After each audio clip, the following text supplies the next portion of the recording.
La montagne Sainte-Victoire est en vue. Le TGV Paris-Marseille fonce à toute allure à travers la Provence et ses décors d'exception.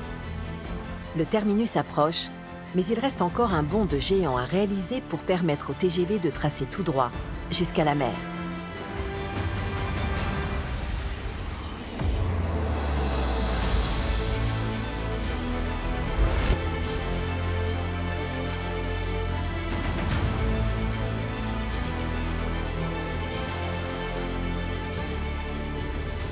Le viaduc de Vintabren, en fait, il ne franchit pas une rivière, il va récupérer 2 niveaux. Il provient d'une colline et il va rejoindre une autre colline. Et en fait, c'est un espèce de mille-pattes. Il fallait passer cette vallée qui fait pratiquement 2 km, une brèche de 2 km à franchir. Donc en arrivant du nord, on s'est retrouvé avec ce problème. Comment franchir cette brèche de près de 2 km? La réponse, la voici. Un mastodonte de béton dont les mensurations donnent le vertige. Plus d'1,7 km de long. Le viaduc de Vintabren, c'est le plus long viaduc de toute la ligne. 36 piles gigantesques culminent à près de 50 mètres du sol et supportent un tablier de plus de 30 000 tonnes, l'équivalent de 3 tours Eiffel sur la balance.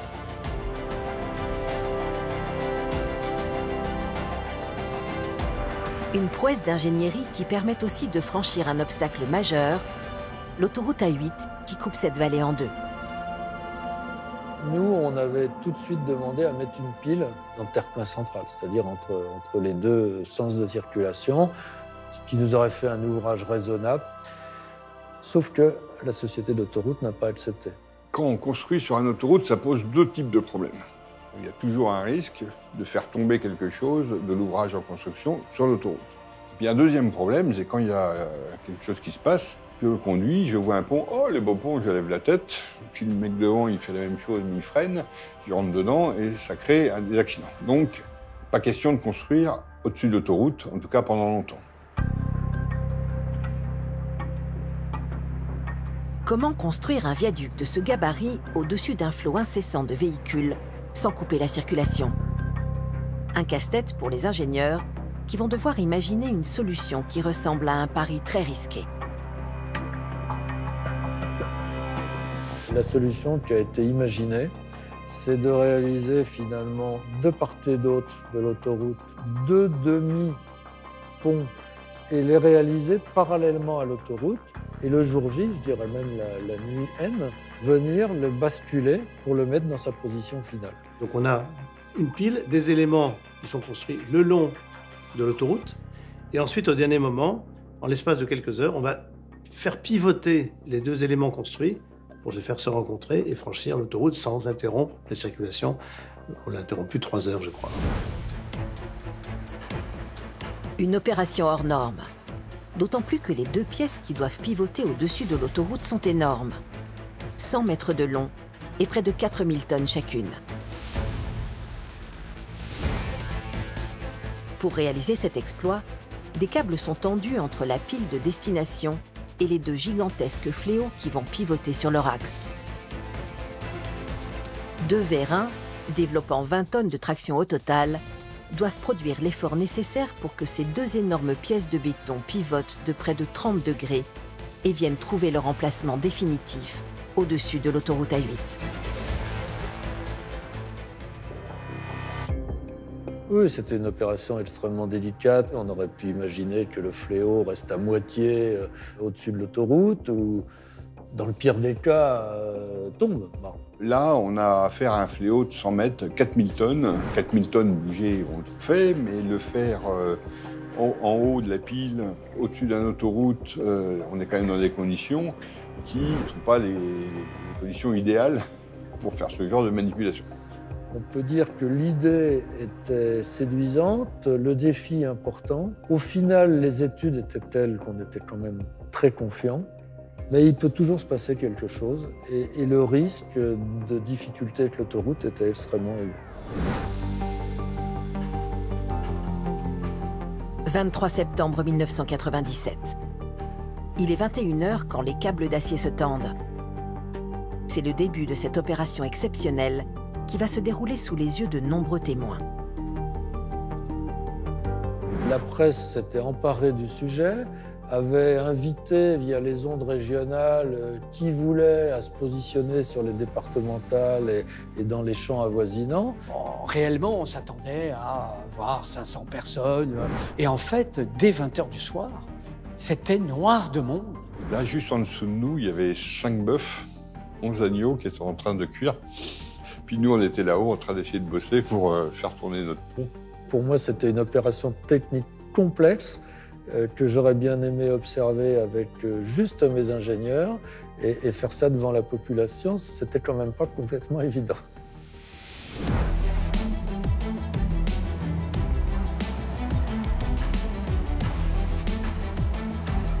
Rien n'a été laissé au hasard pendant tous ces mois de préparation. Et l'opération se déroule comme prévu. En moins de 4 heures, l'énorme fléau de béton est aligné avec le reste de l'ouvrage au millimètre près. Il a trouvé son emplacement définitif avec un minimum d'impact sur la circulation de l'autoroute. On a dû finir vers 1h du matin, être bien aligné, bien vériné, sur les cales. Je préfère la fiesta aussi. C'est un succès technologique, c'est clair, et puis c'est une fierté, d'autant qu'on est devant la population qui, en temps réel, a regardé. Alors, en tant que jeune ingénieur, c'est extraordinaire, c'est le pied, quoi. Mais oui, c'est une tension, quoi, parce qu'on a vu, on a revu tout le système, ça doit marcher, quoi. Mais tant qu'on ne l'a pas fait... Un viaduc d'exception qui semble défier les lois de la pesanteur et que le TGV à destination de Marseille franchit 2h50 seulement après son départ de Paris. Et la course folle n'est pas terminée. Pour pouvoir atteindre son terminus en gare de Marseille-Saint-Charles, le TGV doit ensuite plonger sous terre. 8 km de tunnel au total pour franchir l'une des zones urbaines les plus denses du pays. C'est le plus long tunnel ferroviaire de France. L'un des tout derniers ouvrages d'art exceptionnels réalisés au cours de ce chantier titanesque. Mesdames, Messieurs, dans quelques instants, notre Ouigo arrivera en gare de Marseille-Saint-Charles, son terminus. Prochaine gare d'arrêt et terminus, Marseille-Saint-Charles. Juin 2001. L'odyssée du chantier du TGV Méditerranée s'achève enfin. Les derniers essais de la voie ont lieu quelques jours seulement avant l'inauguration.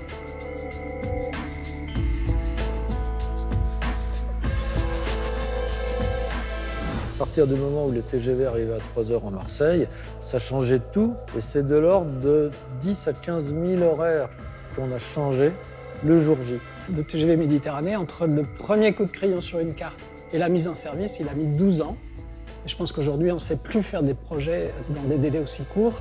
On était devant une ligne hors du commun en France et je pense qu'elle n'aura pas d'équivalent. Avec cette nouvelle ligne TGV, la SNCF vient à bout de l'un des plus grands chantiers ferroviaires du XXe siècle et s'offre au passage une entrée fracassante dans le 3e millénaire, marquant à jamais de son empreinte les paysages grandioses du sud-est de la France.